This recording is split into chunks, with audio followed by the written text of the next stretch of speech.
What is disk operating system? It is a single user operating system. Single user operating system. First time इसको develop किया गया था Microsoft company ने। किसने किया था इसको डेवलप? माइक्रोसॉफ्ट कंपनी ने, ठीक है। और कब किया था? 1981 में। 1981 में। ये क्लास सीटीटी वालों के लिए भी है, अभ्यास है, ठीक है, सबके लिए कॉमन क्लास है। अच्छा, इसका जो मेन कैरेक्टर हो गया होता है यूजर इंटरफेस, यानी कि यूजर इसके अंदर अपना कॉन्फ़िगरेशन देगा, इंटरेक्ट करेगा, ठीक है। और इसका दूसरा नाम होता है name of dose is command prompt. इसका दूसरा नाम क्या है? Command prompt. Command prompt. जो बच्चे एआई का यूज कर रहे हैं उनको पता है कि प्रॉम्प्ट क्या होता है। पता है प्रॉम्प्ट?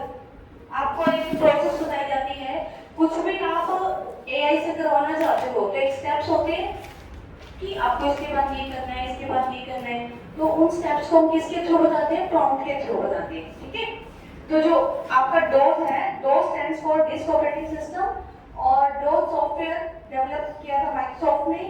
इसका जो बेसिक कैरेक्टर है, मेन कैरेक्टर है कि यूजर इंटरफेस है और कमांड बेस्ड है। ये किस पे काम करता है? ये कमांड पे, ठीक है। कमांड का मतलब क्या होता है?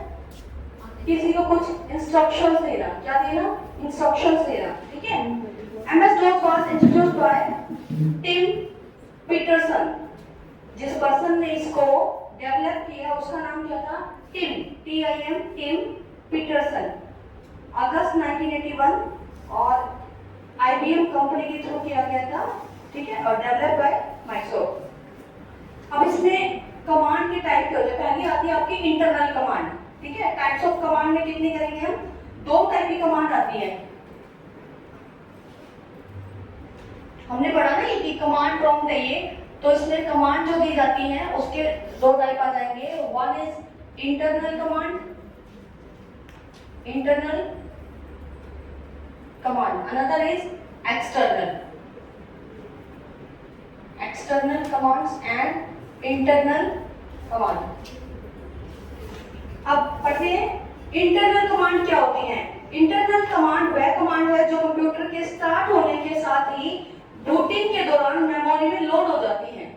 यानी कि ऐसी कमांड्स जब कंप्यूटर स्टार्ट होता है और बूटिंग हो रही होती है, यानी कि स्टार्टिंग का जो प्रोसेस हो रहा होता है उसी टाइम पे मेमोरी के अंदर लोड हो जाती है, उन कमांड्स को बोलते हैं इंटरनल कमांड। क्या तो बोलते हैं उनको? Internal command. ऐसी कमांड्स को बोलते हैं इंटरनल कमांड, ठीक है। ये सभी कमांड .com फाइल में लिखी होती हैं। कौन सी फाइल में लिखी होती है? ये .com file.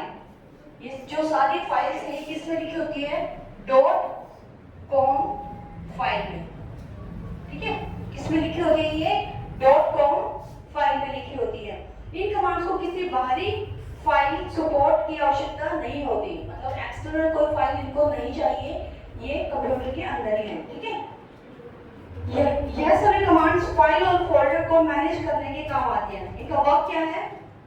To manage file और फोल्डर, टू मैनेज फाइल और फोल्डर, यानी कि आपकी जो भी फाइल या फोल्डर है उनको मैनेज कौन करेगा? इंटरनल कमांड्स करेगी। कौन मैनेज करेगा इनको? Internal command.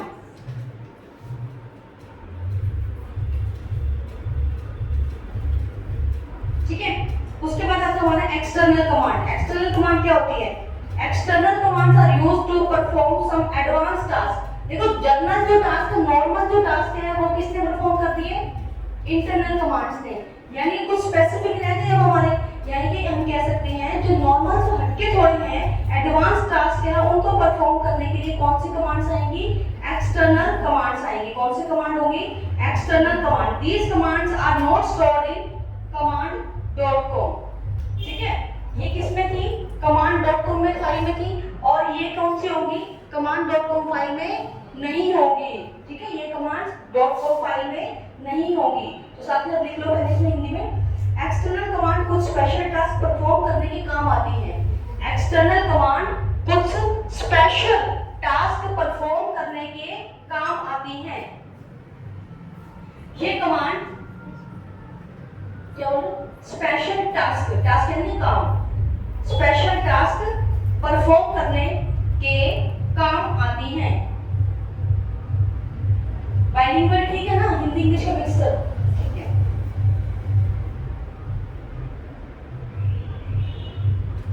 ये कमांड्स command.com फाइल में स्टोर नहीं हो। इन कमांड्स को एग्जीक्यूट करने के लिए बाहरी फाइल सपोर्ट की आवश्यकता होती है। इनको मैनेज करने के लिए आपको कोई बाहरी फाइल की सपोर्ट की आवश्यकता नहीं थी, यानी दो एक्सटर्नल सपोर्ट नहीं चाहिए, इसमें आपको एक्सटर्नल सपोर्ट चाहिए। ये जब काम करेगी तो आपको एक्सटर्नल सपोर्ट नहीं चाहिए, और इनको एग्जीक्यूट करने के लिए, काम करने के लिए हमें एक्सटर्नल सपोर्ट की जरूरत पड़ेगी।